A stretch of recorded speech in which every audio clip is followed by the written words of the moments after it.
Welcome to CommunityForce training. This is the training session for scholarships and grants. Both scholarships and grants have the same functionality when it comes to creating your application form. So if you're a grant user or a scholarship user, this is the same process for both application processes. And so this one is a continuation. This specific training session is a continuation of creating your application form. Part 1 discussed how to build the actual application, setting up that application, cloning it, creating it, and then some of the key application settings in regards to how to build your application form, as well as building the section of your application. So we talked about building the application, now we're building sections, and now we're building, in part 2, we're going to be talking about creating questions within that section that we discussed. So this is the next step in the building of your application form. You create the application, you have that section. And so we're going to talk about the section setup. We'll give a brief overview of that section setup screen before you get into the question listings.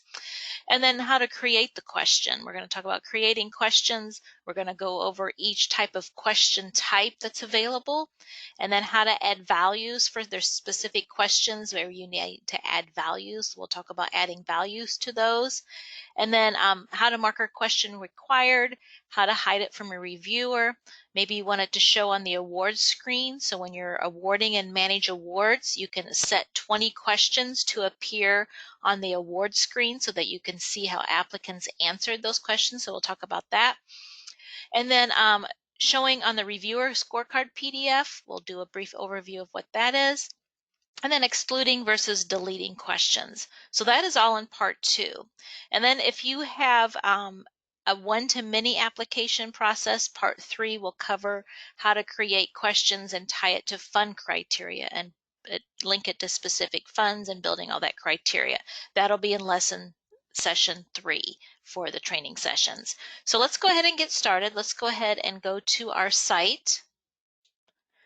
So we're here on the scholarship site, and again, if anything that's different between scholarships and the grant site, I will go ahead and open up the grant site and explain those differences. But you can see we're just going to access right now. We're going to be on the home page. I'll go ahead and do it from both so you can kind of see. I'm on the grant site right now. I'm selecting home, and we're just going to open up the application form that we're wanting to work with. This is the new application that we've built, and now we're going to go into, when we first log in here, we will be in the Manage Applications, and we're going to go to the Application Settings. Here, and then I'm going to go to Application Settings. And then, of course, to expand those, you can just click the arrow here to expand that menu item. I'll go ahead and do it on the grant site as well, so we can just kind of follow. And of course,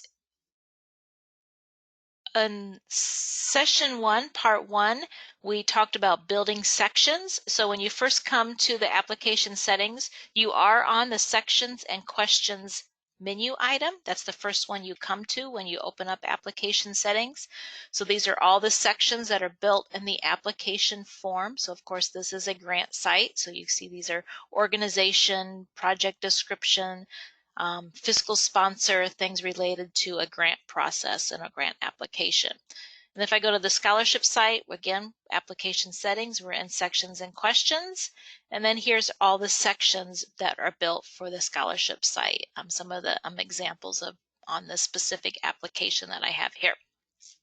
So once you've built your sections, your next step then is to go into each section and add questions if they're not there already. If you're building this yourself, of course, if we built this for you, then when you click on this, you'll see all the questions that are housed within the application. And this is based off of your process review that we had with you, as well as the documentation that you provided. We built the application according to the information that you gave us, that application that you've provided in that documentation application that we collected the information on. So of course, when you come here, you will see a listing of questions. I'll go to a grant site so you can kind of see, some of the listings of questions you may see. You're going to have, similar things like this: organization name, mailing address, different types of questions. And we'll talk about how to build the different types today. And so in this report here, you're going to see the display order. So this is the order that that question falls in the section. The name of the question, this is what the applicants are going to see when they come to that specific question. And then this is how you can move the sort order back and forth using these arrow keys. And then the XML name. XML name is very important when building an application form, especially if you're cloning applications from year to year. You want to be able to run global institutional reports across multiple years of applications. This XML name must be the same in every application. So once you create it, you don't want to change it from year to year. It's also crucial for importing information. So if you have applicants applying multiple times to your site, especially our grant users, you might have organizations applying multiple times for different programs, but maybe they don't want to keep repeating the same information, so you let them import from one application to another.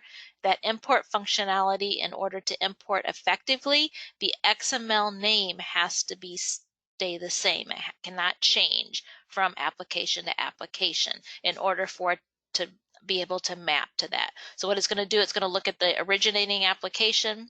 You're going to say import data from this application to my new application, and it's going to be looking for exact matches in those sections. It's going to look for the section match XML name, and then it's going to look in that section for the specific question XML name. If it doesn't find it, it will not dump that data into the new application. So when you create a question, the XML name, you always want to keep the same. And then over here is the type of question. So we have multiple types of questions that you can create in the system. So we'll do a brief overview of all of those. We won't dive into every single one and how to build it, but we'll give you a nice little overview to explain what each one does, what's the functionality of each. Then we have the required column here. Anything that says yes means that the question is required and the applicant will have to answer that question. Required questions will count towards the 100% complete on a section. Every section has to have at least one required question in order for it to show 100% completed. So anytime you're creating a section, you always have to have at least one question that is required. And then excluded means that this question is built on the site, but it's been excluded from this specific process for your applicants. They're not seeing it when they're applying at this time. It's just there, so if when you clone it maybe for another year, you at least have it where you can always bring an excluded question back. It's not deleted, it's just excluded for the period. And then hidden from applicant means the applicant would not be able to see that question. So any questions that are hidden from applicant, you would never make required because of course the applicants can't answer it. And if you marked it required, it would not allow them to submit. So hidden from applicant means the applicant cannot see that question. Maybe there's a question you might want to insert here that you want to have for your staff members when they're reviewing it on the back end. You as the admin, maybe you want to add something. You can have that and you can hide it from the applicants, but again, do not make that required. And then hidden from reviewer. So in part one, we talked about when you build an application form, you have that where you can hide the listing. When you build the application and general information, you can hide the name from reports so that the reviewers can't see it in the review process. When we talked about building sections, we talked about you could hide an entire section from reviewers so that they can't access it, or you can get all the way down to just the question level. Maybe you want the section to be open to them, but maybe you just have a few questions you want to hide. So then you can hide just those specific questions as well so the reviewers cannot see those when they get to the review process. And then the default value, if you have a question that everyone is more than likely going to answer the same, you can always put a default value and then they can tab through it and save it, and then they will not have to answer that question. They can skip it. And then over here we have conditions. So just like we had conditions on sections, there's also conditional logic that can be added to questions. Now the difference between setting logic on sections versus setting logic on questions is when you're setting logic on the section level. If I go back here, when you're setting logic here, these conditions, These conditions, if you notice, on the section level are you're setting conditions to allow the section to show. So it says show the selected section when the following conditions are met, when you're creating sections and hiding those. But when you get down to the question level, here, when you get to the question level, whoops, I went too far. And you are hiding information on the question level, this isn't to show. This, if you notice, when I click the condition, it says hide the field when the following conditions are met. So when you're setting conditions on questions, you're saying hide the question when the following condition has been met. So that's how you set conditional logic. And then to set conditional logic on a question, you can kind of see here, you have the section. So this is setting a question that's dependent on another question to show. So in this illustration, this specific one is please select your school.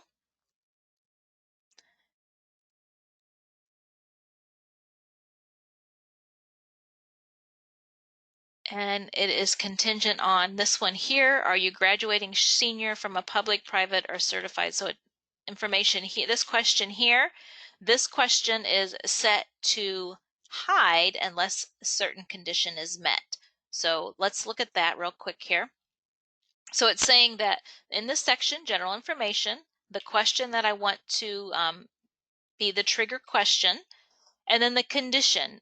What is the condition that has to be met in order for this to hide? So it's saying that if this question does not say yes, then to hide this specific question we're on right now. So those are trigger questions. So that's something you want to watch when you're in the site, is get familiar with what questions have conditions on them. If they're green, that means they have a condition. But you also want to get acquainted with which questions are the trigger question for that one, because if you start making changes in the system, you start deleting questions, you start adding questions. If you start deleting questions that are trigger questions, then you're going to start having these additional questions that were contingent on that trigger question, they're going to start showing. So that's some of the things you're going to want to get familiar with on how to do that. But that's how you set those individual conditions. And again, you just click the blue add edit.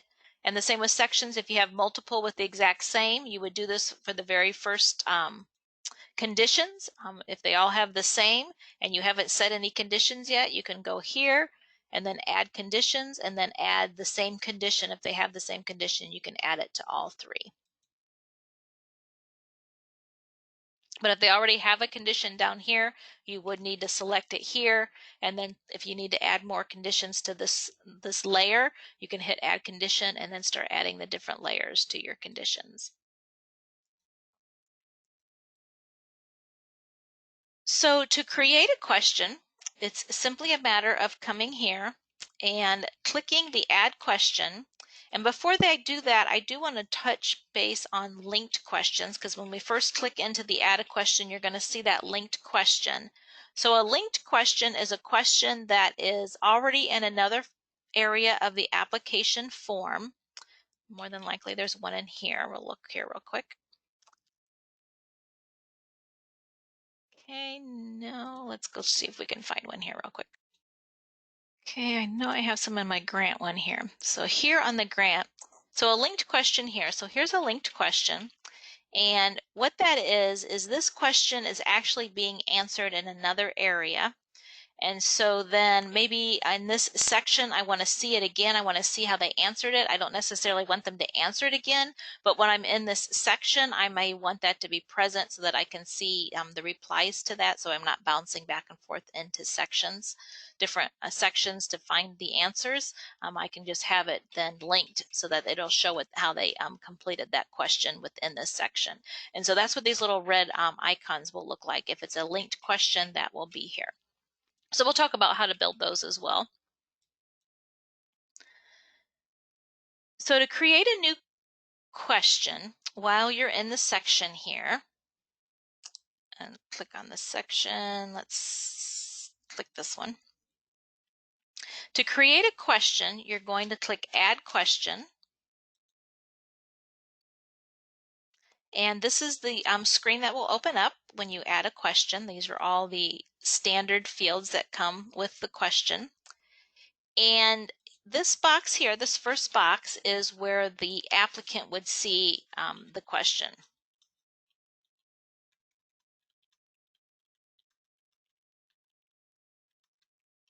And so this is an editor box, so it works like Word. You can format it, you can change the font color, change the font size, bold, italicize. It's an editor box, and it is because the applicants can see this. So this box here, since it is just the text portion of it, you can change this. If you find a typo or something, you can change it at any time. However, once you go live with an application, anything below here you do not want to change once you've gone live, because it will affect the applicants. If you change values, when we start talking about values, if you change the values, it will remove values from applicants that have already answered that question. So that is something when we do turn over the application process to you after we've done the initial build and we give you those drafts, it's very important you test thoroughly, because once you go live, you do not want to make changes to your questions. It will have to wait till the next cycle. When you're cloning and you're making edits, you'll have to make the edits at that time, because it will affect the applicants if you start making changes after you go live. So, but this, of course, is a text box. This is just the title that the applicants are seeing for that specific question. So this is just text only. The next thing you want to do is, this is the report Excel column name. So if you are exporting, creating ad hoc reports and exporting to Excel, those ad hoc reports have column headers, and this is the header name that you're going to see when you're creating a question. And I usually like to kind of define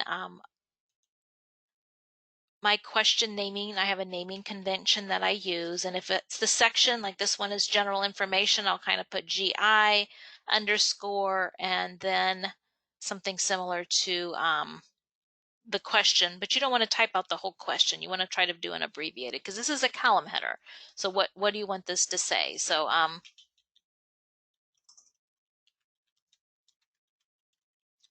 something abbreviated, of course.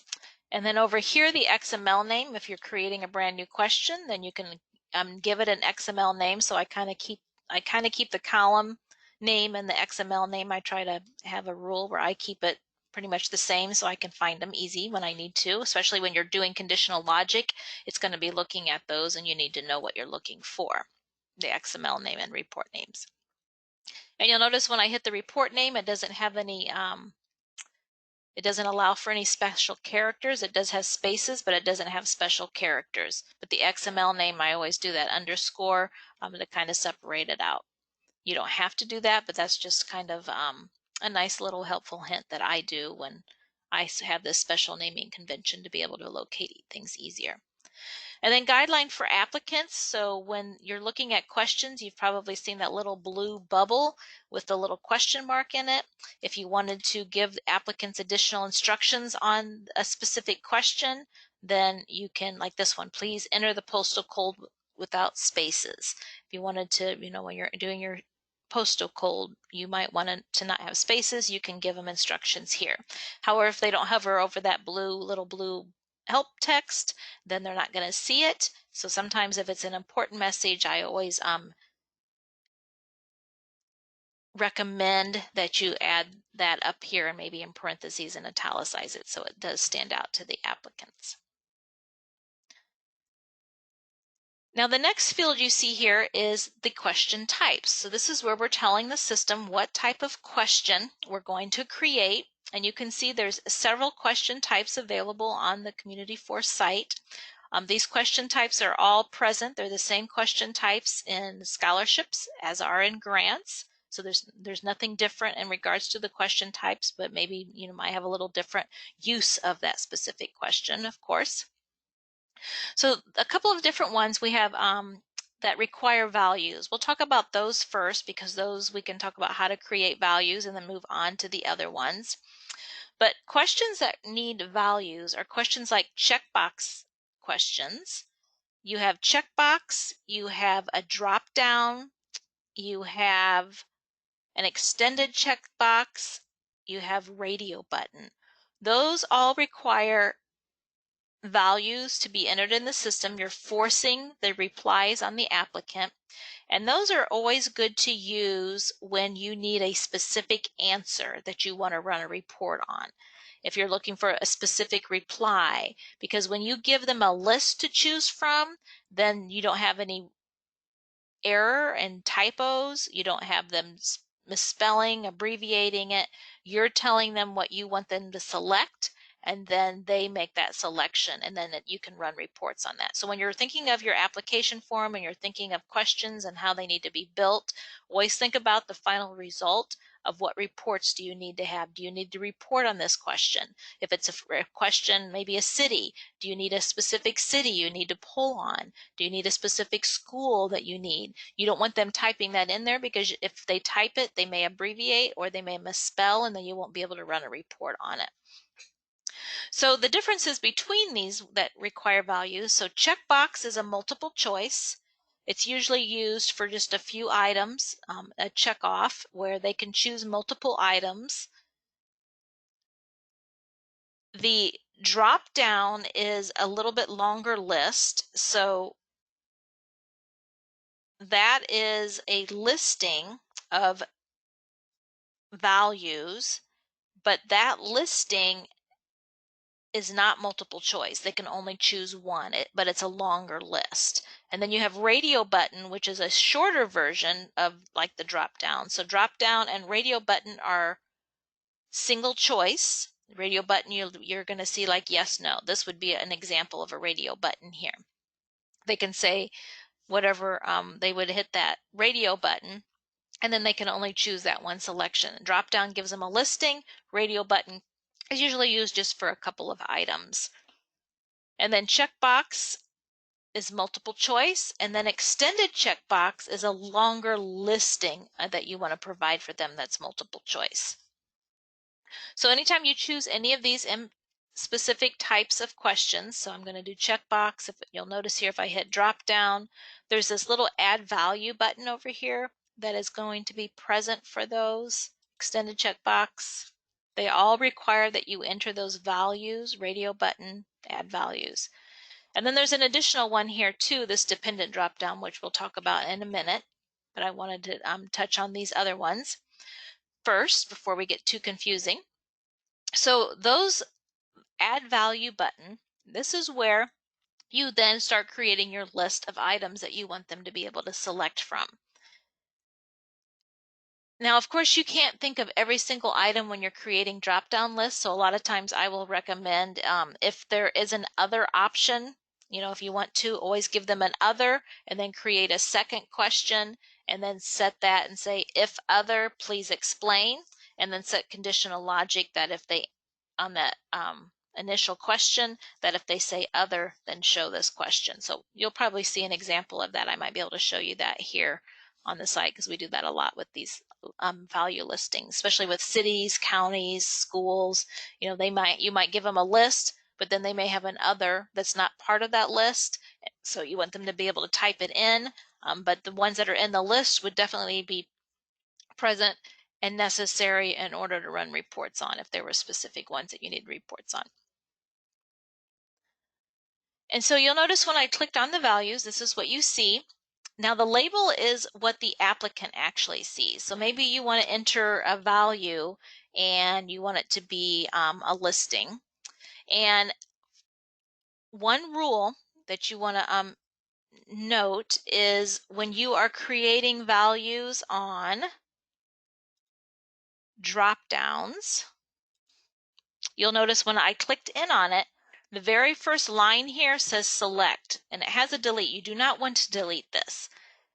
Whenever you create a drop-down listing, it does have to have the word select, and we predefine that for you so it's there. So you know, okay, do I need it or not? It's there, but do not delete it.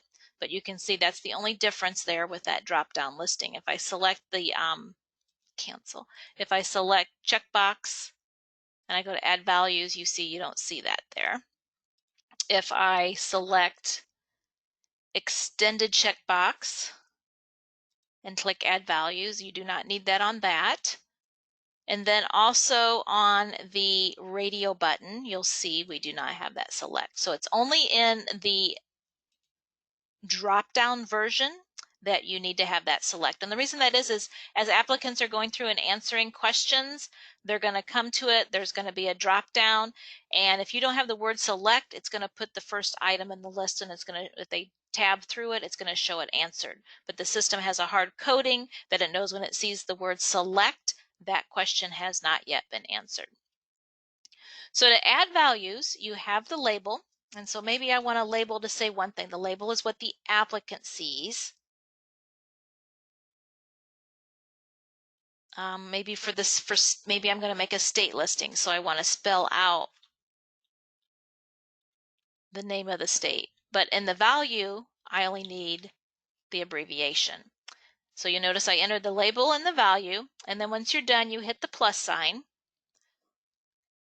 And then the value is what the system uses when you're creating conditions. When it says what's the condition, and then it gives you the drop-down listing of what the value is, what you want to use. Anytime you're creating conditions, you're running reports, and you need a specific value, you need to use the value, not the label. If it's the same, so maybe I just want everyone to see Virginia, and then I also want the value to be Virginia, then all I have to do is type it in the label, hit plus, and then once I hit the plus sign, you'll see it automatically populated that value. Another nice feature when you're in here doing values is this editor box. Say I make my list, and once I'm done making my list, I realize, oh, I wanted this alphabetized and I didn't, get things in the right place.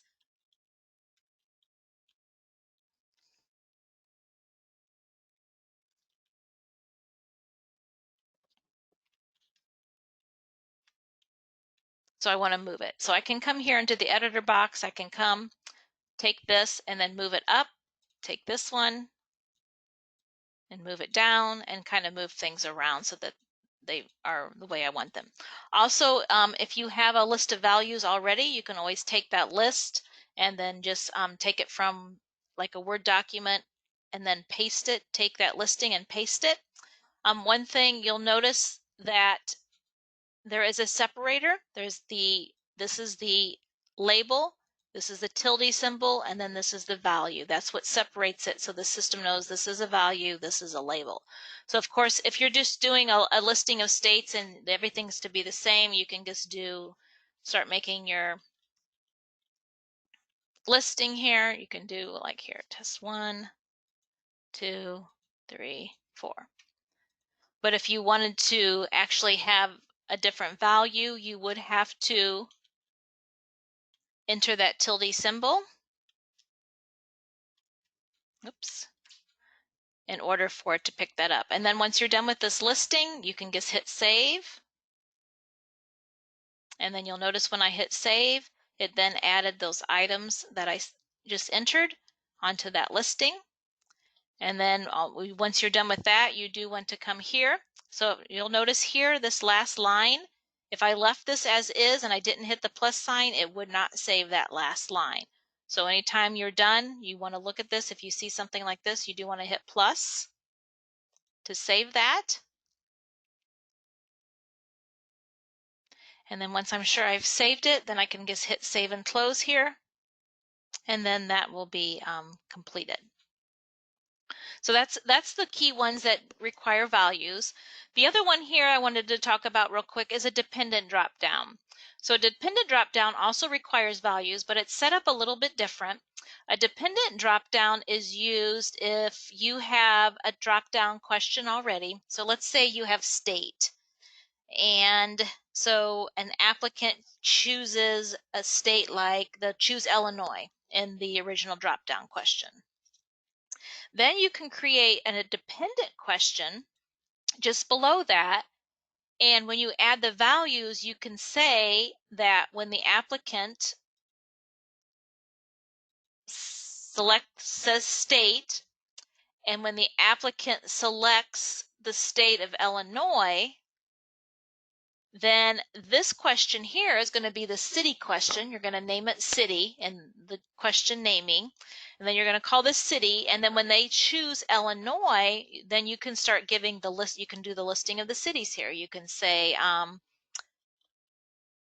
let's throw a couple of them in here real quick.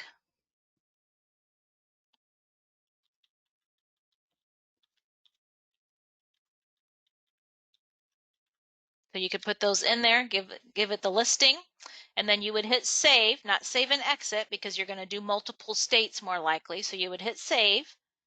And then once you hit save and you know you've saved it, then you can switch to the next state and then go to the next state. And then that'll change screens and then you can enter the next groups of cities that you want to appear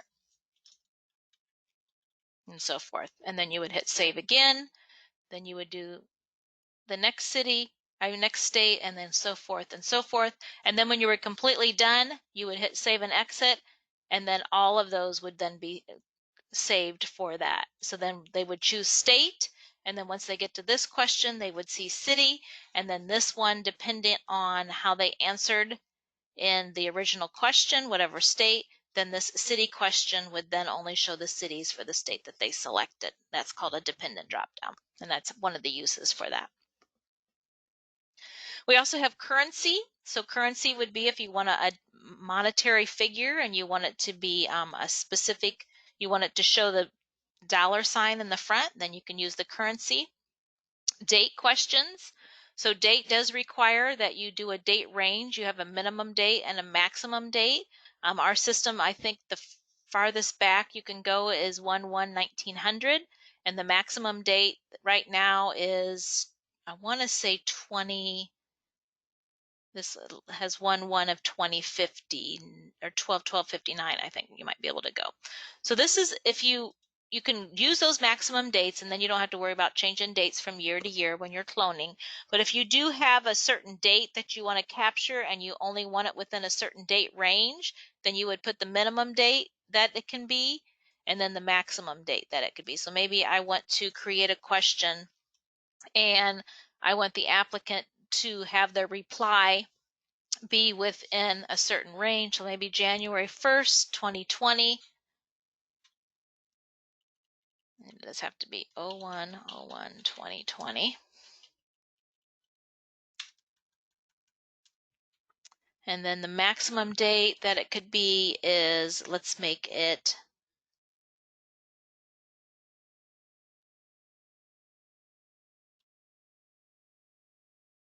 oh 6/30/2020. So they can only enter a date within that range. There's a date day validation. And so the date day validation, how that functions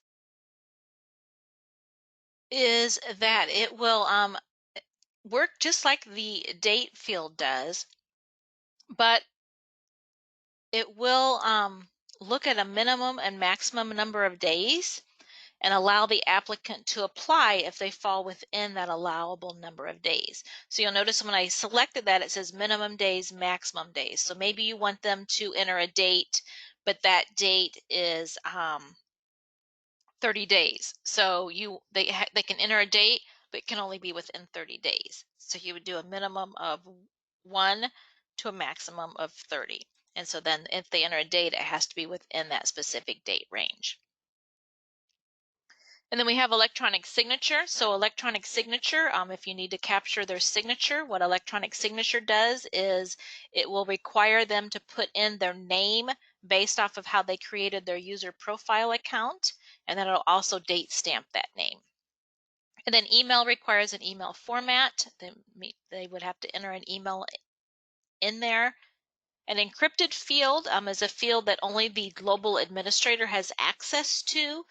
So like a social security, maybe you only want the global admin to see that social security number. So then when they log in, run any PDFs, if it's the global admin, they would see that, but anyone else that has admin access would not be able to see that encrypted field. An essay box is for a long text box where you want them to enter like an essay for scholarships, or for grant sites. Maybe you have some essays that they have to answer in regards to their project and what it's going to be funding. So essay box, you have a minimum and a maximum word count. Those are for large, portions of text. And then of course, once you enter that minimum and maximum number, that's what they would have to be able to create. So if you put a maximum number of 300 words, then they can only go to 300 words. And then you would also, of course, want to put at least a minimum of 1 so that they have to at least answer something in that box. The file is used for capturing files that you wish individuals to upload. So when you select file, it then asks what the types of files you're going to allow for them to upload. So of course, grant users, if you're wanting a budget form and they have it in an Excel format, you would select Excel. But if you will also would take a picture of it or a PDF of it, then you can select those as well. But if you need it in the exact format of Excel, because maybe once you receive it, you want to run some figures on it, then you would want that and force them to create it in Excel.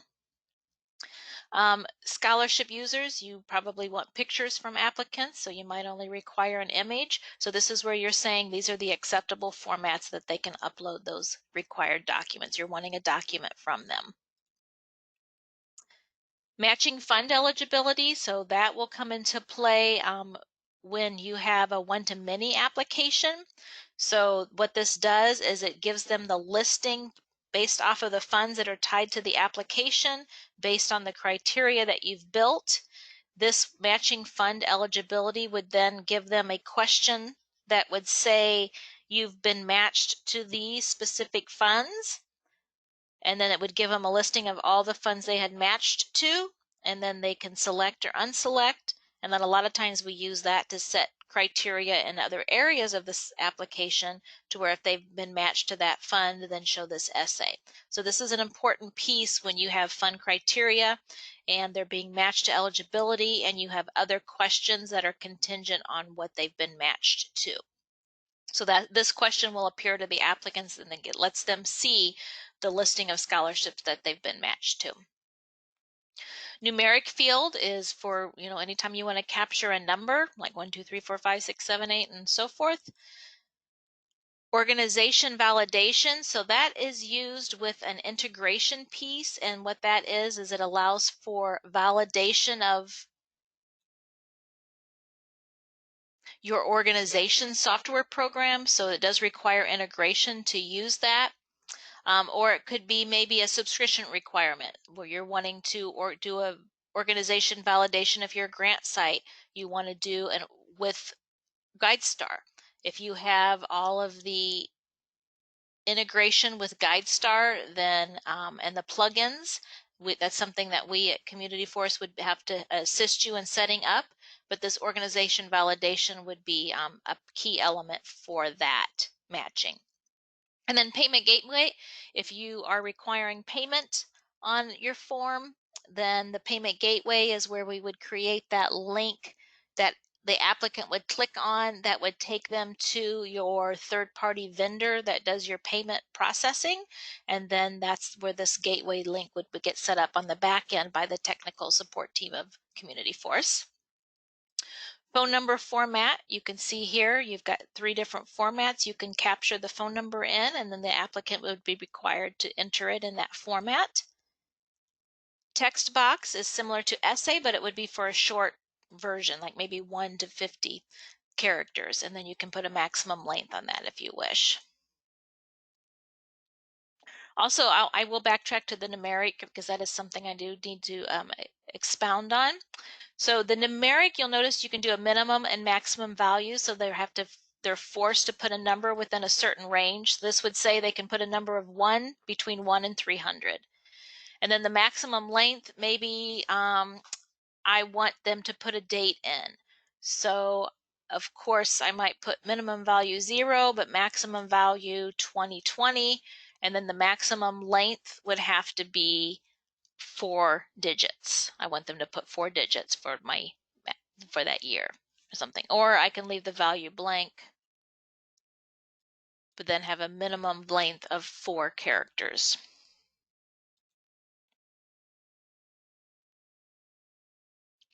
The thank you letter, there is a separate training on this thank you letter process, but what this does is it allows you to capture thank you letters based on specific funding, and then the applicant can create this would give them an essay box, but then the system would know based on that whole process what fund that thank you letter belonged to. So there is another training on that if you're interested in that you might want to refer to and get more information on how that functions. But it creates an essay box for the applicant, and then the system knows that that essay belongs to the scholarship, and then you as the admin can send it to the donor.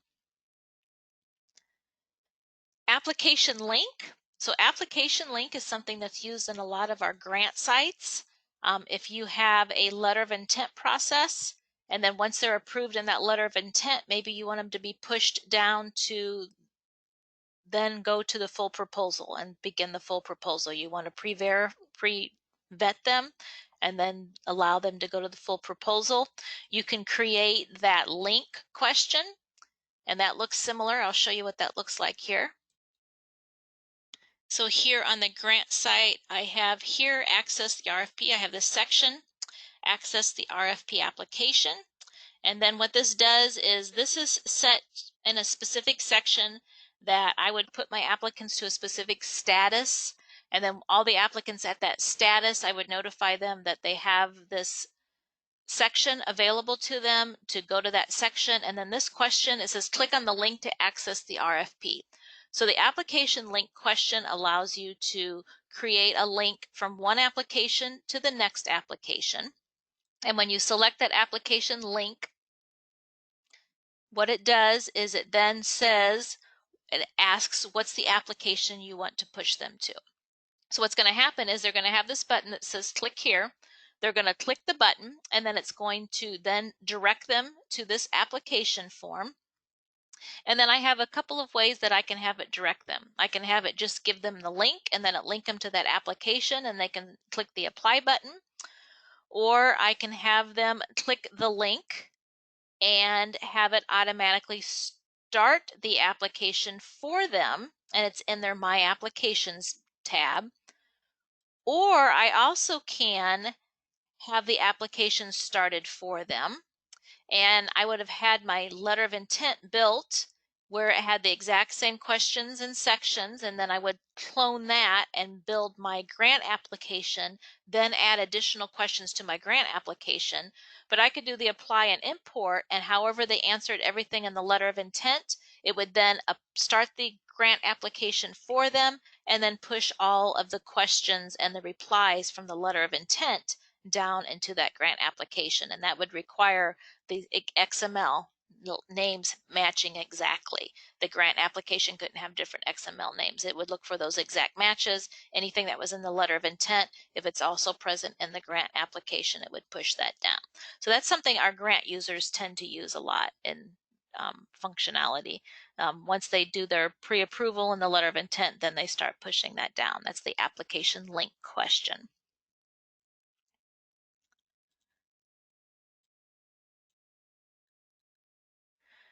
We also have this awarded scholarships. So if you have an award agreement, then once the applicants have been awarded and you have an acceptance section, and in that acceptance section you have an agreement form, you can actually have a question type that will tell the applicant when they see that, it'll say you can type in here, you would type what you want it to say. It says you have been awarded the following awards.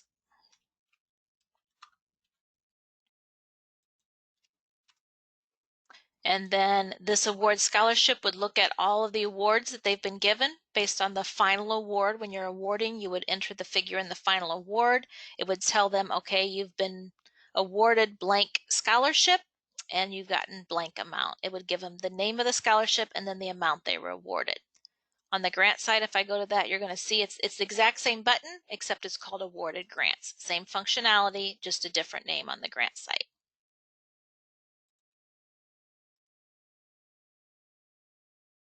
This budget demographic question, what that does is it's a special functionality where you can provide a budget form, a pre-formatted from CommunityForce. Not too many people use this, so I won't touch on it too much, but it would download the budget and create a hidden section that only the admin can see. Not too many people use that, but we do have a separate training session that talks about creating that budget demographic. So if you do have that built into your application, we've built that for you, then that is something you would want to refer to understand how that is all built. Calculation questions allow you to run calculations on other numeric questions. So if you have a section and maybe you have multiple questions that are numeric questions and you want to run a calculation, you can create a separate question for those calculations. And then once you select the calculation, then you enter the formula here and it's based off of add the formula. And then you would start looking for the questions that are those questions that have those figures in them. And then whether it's plus, minus, times, or divided to the next line. And so that's calculation questions that are out there. So if you have any of those, you can see how we've set those up for you. Date difference. So date difference is something that's not used by a lot of our clients. So this is used to determine a calculation in months between two different dates.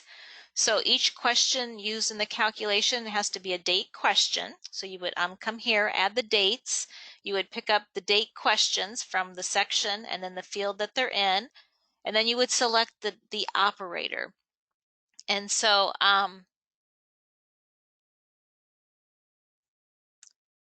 with that specific field, you would, of course, add another field for the next operator. You would keep adding all of those fields. And then once you enter the information, you would go ahead and hit save and exit. And then what this question would then do is create a field, and then that field would then have like the number of months of the difference. So you'd have date 1 minus date 2, and then it would return the results of how many months that difference was. And so that's how the date difference field is used. And then we have float. So float is for numeric characters with numeric items with special characters like dashes or decimals, like a GPA would be a float, example of a float number. Message questions are not a question that the applicant would answer. Usually you'll see us create message questions. If you notice here in my general information, we'll use them for headers, or maybe we want to provide a specific instructions on an area for an applicant. We will then create that as a message. The applicant's not completing it. Like here, once complete, please provide the essay section. That's a message. They're not answering it, so they wouldn't have anything to answer on that. So another means of providing information, creating headers, and that sort of thing. And then member validation. So member validation also is another thing that works with integration. A lot of times it's with Salesforce. So if we built a Salesforce integration, we would be using this member validation to do some validation on the back end. Again, that is something that CommunityForce would set up for you. Tuition due date is also another field that not a lot of individuals use, but what that does is that works similar to on grants, which I'll show you here. There is a special question type in grants that's not on the scholarship site. But what this does is it'll allow you to capture a date, but then it'll also create a column in all the reports where it will show that specific date as a column in your reports. And then these other two here, these are ones that are not available at the moment, the data table and the repeater. But then the URL, this is a means for you to capture an actual URL item. So when the applicant enters it, they would enter a URL as the actual question reply. It has to be a URL format. Now on the grant site, there is an additional question type that's available on the grant site also. And that one here is going to be called program name. So anytime you have a program name question, that program name is going to be present. Whoops, where'd it go? Right here, program name. Okay, so what it's doing is it's telling me that you can only create more than one. So I'm going to go to a program name that's in the actual application so you can see what it does. And that's usually to capture the program title. So here's the program name. So this is the name of their program. So in grants, you want to know who the program is, especially if they're applying for multiple programs. And then when you include this program name, this will be in all the reports. So for in manage applications, you're going to see the program name column. And so that's how this functions. And then that tuition date, that's the same kind of functionality. If you create a tuition date question, it's going to have a column in your reporting. And so that's all the different question types that are present with a application. And so let's talk about some of these other fields here. So we also have required. So a required question means they have to answer it. Excluded means it's a question, you're not deleting it, but you want to exclude it from this application at the time. Hidden from reviewer would be a question that's hidden from the reviewer. And then this one right now, since the whole section has been hidden, that's why this is grayed out. But if the section wasn't hidden, then this would be available to select. And then hidden from applicant, that would be a question that you would not want to make required because the applicant would not be able to answer it, but maybe it's something you want to maybe give yourself a message or someone a message somewhere within the system. When they're looking at the application from the back end, you can have it hidden from the applicant so they don't see it. You also have this show on awards screen, so you're allowed to have 20 different questions, and when you're in the Manage Awards awarding your applicants, and that's usually with a one-to-many process, and you want to know how applicants replied to a specific question, but you don't want to have to go and open their application, you can have these questions appear on the award screen and also show the replies of how the applicant answered them. And then show on reviewer scorecard PDF. This is not activated at the moment on this specific one, but if it was, then you would be able to have this question appear on the reviewer scorecard. So you're going to have a task that you create for your reviewers, and that's got its own set of questions. The reviewers are going to complete that task, and then they can get a PDF of the replies to their scorecard. But maybe you want to include on that scorecard some of the questions that were key questions that help them determine the score. You can add those to the scorecard as well. And then a read only would be a question the applicant is not answering. So they would not be able to answer that. Again, it would just be required, but they would just be information only. And then this one, using fun criteria setup, there's another training after this one, part 3, that will get into if you have a one-to-many application process, how do you build the criteria questions? When you create the questions, how do you identify that fun criteria, that question as a fun criteria question? And then the default display, that is where you would enter the default. If you had a state and everybody applying was with that state, you could put the default here that you would want that to display for the applicant, and then they can tab through it and would not have to answer it. The display order is the order the question falls on the page. And then add file to this question. If you want to provide, maybe you want to provide a document, grant organizations. Maybe you have a budget form already pre-formatted on an Excel spreadsheet. You want to provide them that budget form.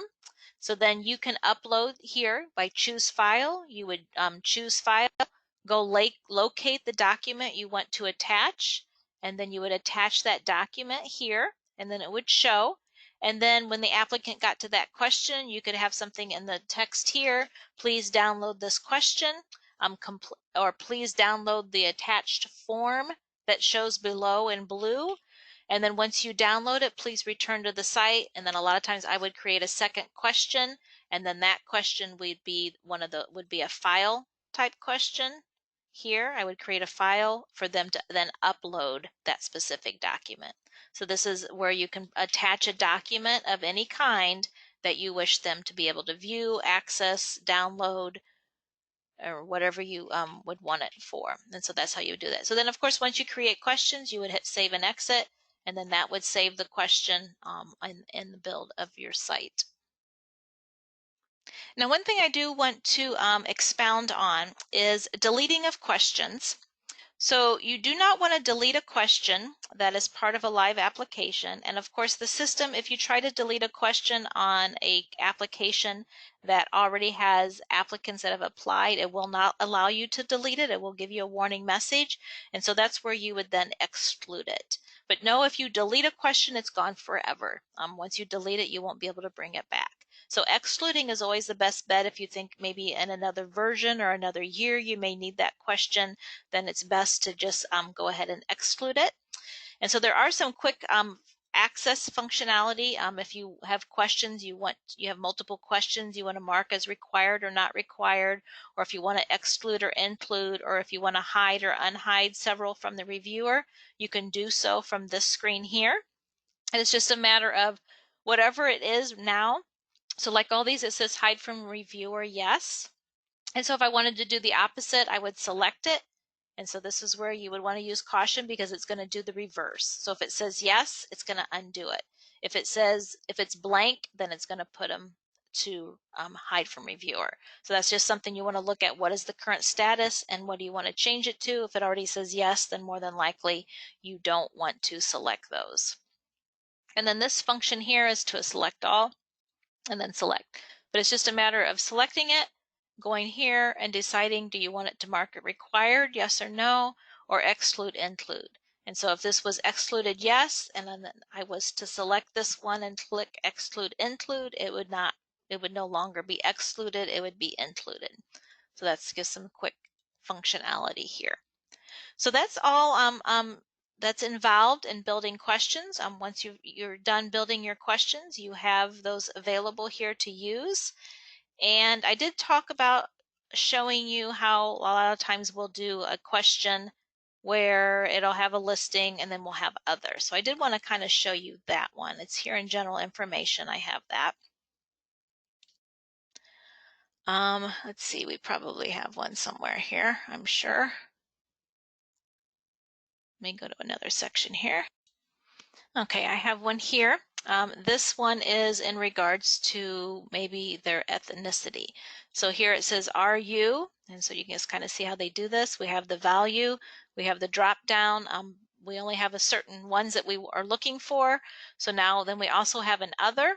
So if I then go to the next question below that, we'll have something similar to please describe, or if other, please describe. And then you'll see here we set the condition that if that question does not contain other, then to hide this question, but if it does contain other, then they would see that please describe. So that's just kind of an illustration of something like that with drop downs, especially if you have criteria and you're pulling a bunch of criteria, you have like majors, which of course you can't get every single major out there, but your funds have certain criteria for certain majors, then you would create the list based off of those majors and then have an other to capture anything that wasn't based off of criteria. And so that's just pretty much how you build questions, and we'll go ahead and stop there. And I did want to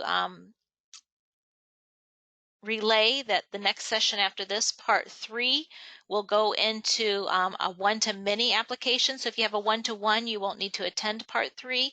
But if you have a one-to-many where you have multiple funding sources tied to your application form and you're going to be assigning application funds to that application, as well as building criteria so that you can locate eligibility of applicants, and you're going to be using that manage eligibility question, you're going to be wanting to attend part 3 so that you can see how that criteria is set up on the system, how the questions are built, because there is a special setting in the questions, as you noticed when we were looking at it, in regards to if it is a fund criteria question, you will have to tag that as such in order for it to show up in the build of the criteria for each individual fund.